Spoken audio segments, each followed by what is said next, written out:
시청자 여러분 안녕하십니까. 이제 5월 30일 밤 10시가 벌써 넘었습니다. 지금부터 전욱현의 안보정론을 시작하겠습니다.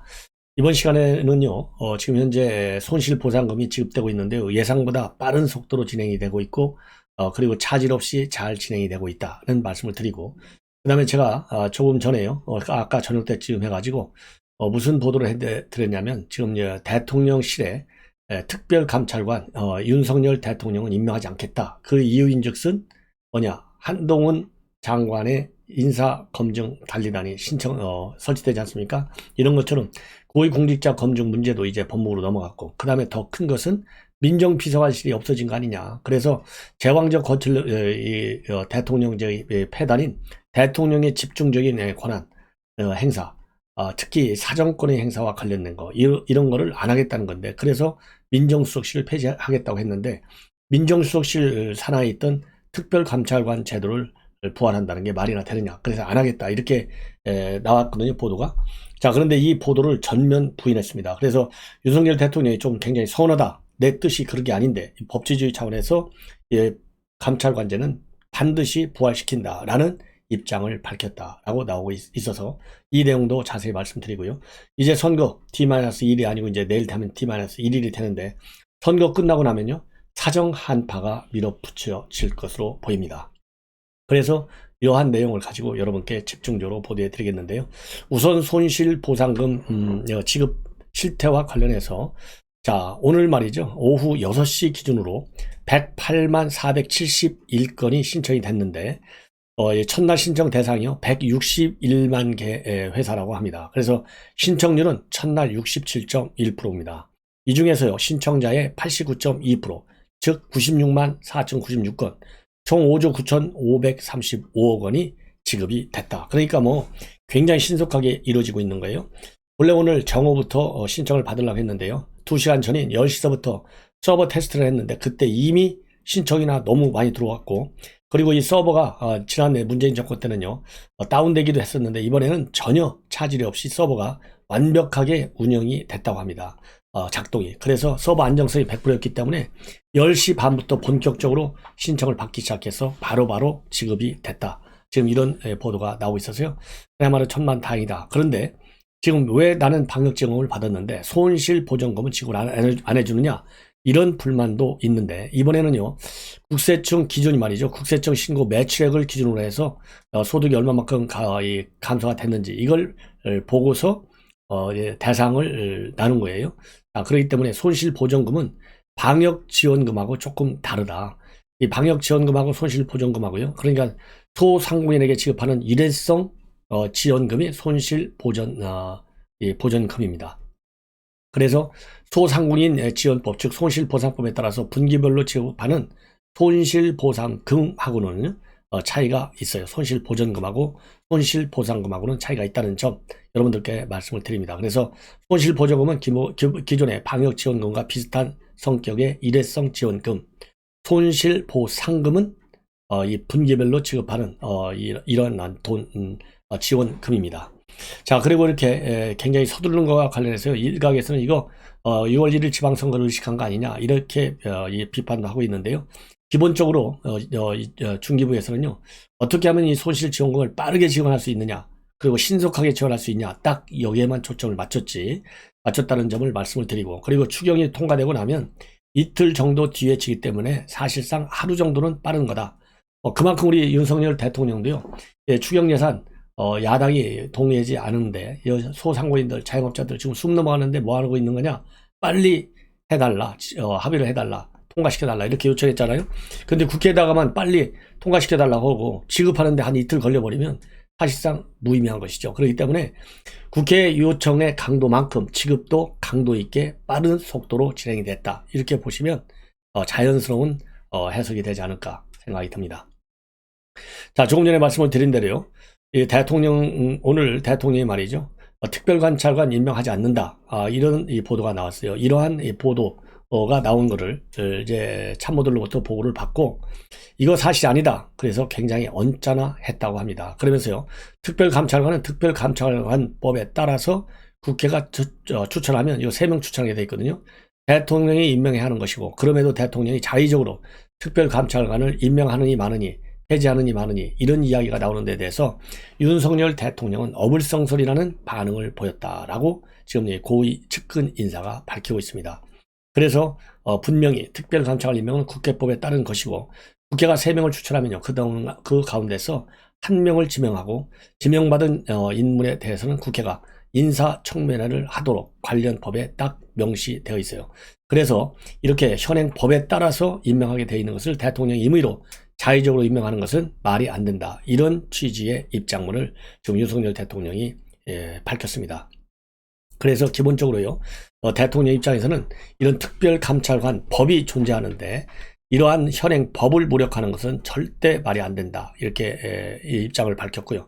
국회가 법을 개정하거나 폐지하는 마당에 대통령이 특별감찰관을 임명하지 않겠다고 방침을 세운다는 것은 말이 안 된다. 대통령 친인척과 대통령실 수석비서관 이상 고위공직자에 대한 감찰은 그 어떤 정권보다도 엄격하게 이루어져야 한다는 게 대통령 생각이다. 이렇게 밝혔습니다.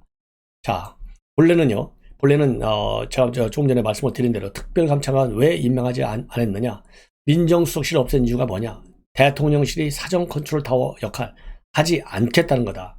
그런데 굳이 특별감찰관 제도를 운영할 필요성이 이제 없다는 거예요. 그러면 어디서 수사하느냐, 이거를 그냥 검경이 이 관련 법에 따라서 친인척 수사하면 될 것 아니냐. 그래서 특별감찰관은 임명하지 않을 것이다. 이렇게 대통령실 핵심 관계자가 연합뉴스에 처음으로 밝혔어요. 예.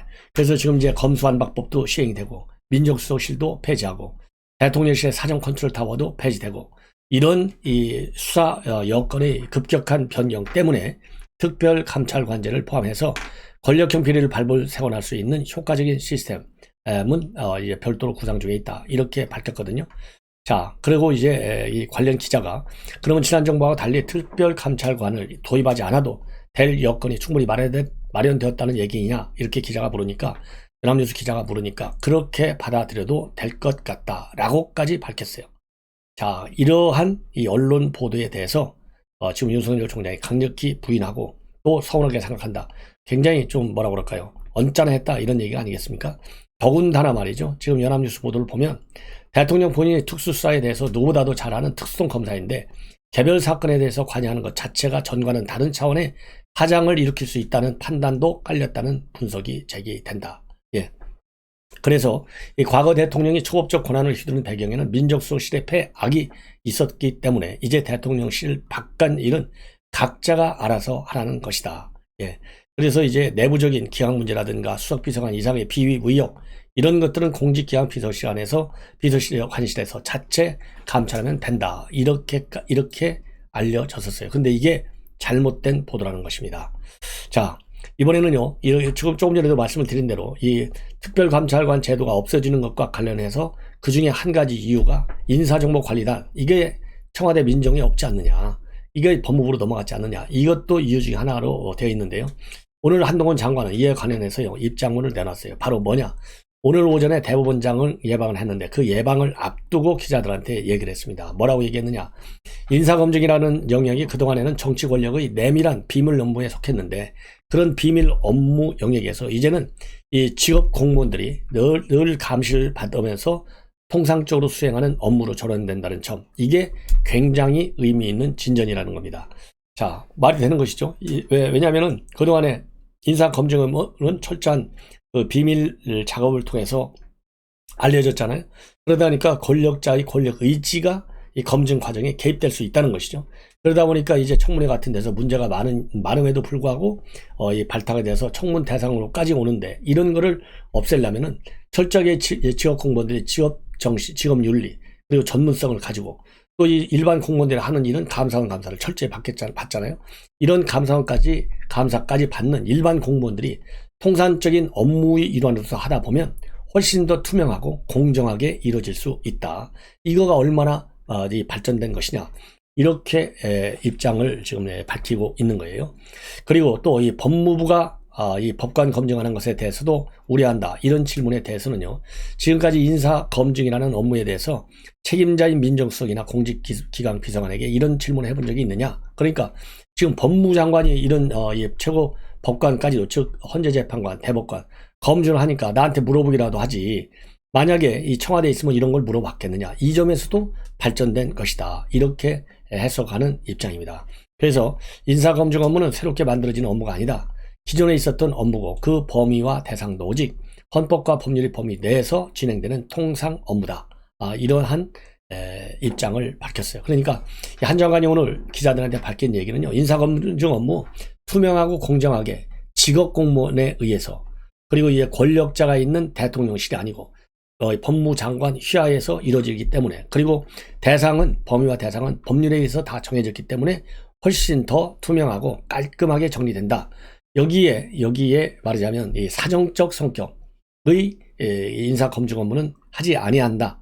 이런 것을 굉장히 강하게 강조한 것으로 보입니다. 그리고 현직 검사들이요 인사정보관리단에 많이 관여하는 문제와 관련해서 본인이 인사권자는 아니지만 인사와 검증 업무에 전념해온 직업 공무원을 책임자로 둘 것이고 새로운 사람을 투입하겠다는 것이 아니라 기존에 있었던 우수한 분들을 모셔서 이 통상 업무에 포함시켜 업무를 추진할 것이다. 체계적으로 추진할 것이다. 이런 입장을 내놨어요. 그래서 일각에서 특히 야권에서 제기하는 우려를 불식시키는 그러한 취지의 발언을 했다. 이렇게 보여집니다. 그리고요, 지금 이 내용은 TV조선에서 대대적으로 보도하고 있는 내용인데요. 선거 뒤에는 블랙리스트 수사, 지금 동구지검에서 하고 있죠. 대장동 수사, 서울중앙지검이죠. 그 다음에는 또 이재명과 관련된 성남 풋볼클럽 변호사 대납 의혹, 이러한 모든 이 전 정권의 실세와 관련된 수사들, 그동안에 이제 깔아뭉개기도 하고 그냥 대충 하기도 하고 시간을 질질 끌기도 하고 이러면서 제대로 수사가 이루어지지 않았어요. 그런데 이러한 모든 수사들이 이제는 선거가 끝나면 제대로 속도를 낼 것이다. 이렇게 지금 전망하는 그런 보도를 내놨습니다. 자, 그리고 이번에는 말이죠. 이번에는 이제 조민 씨 최근에 부산대학에서 입학 취소가 됐지 않습니까? 그래서 이제 입학 취소가 이제 의사 면허증 취소로 연결되고 있고 그 과정이 진행 중에 있는데 그 과정에서요 부산대학에서 입학 취소를 하니까 바로 지금 이제 소송을 제기해 놓고 있는 상태입니다.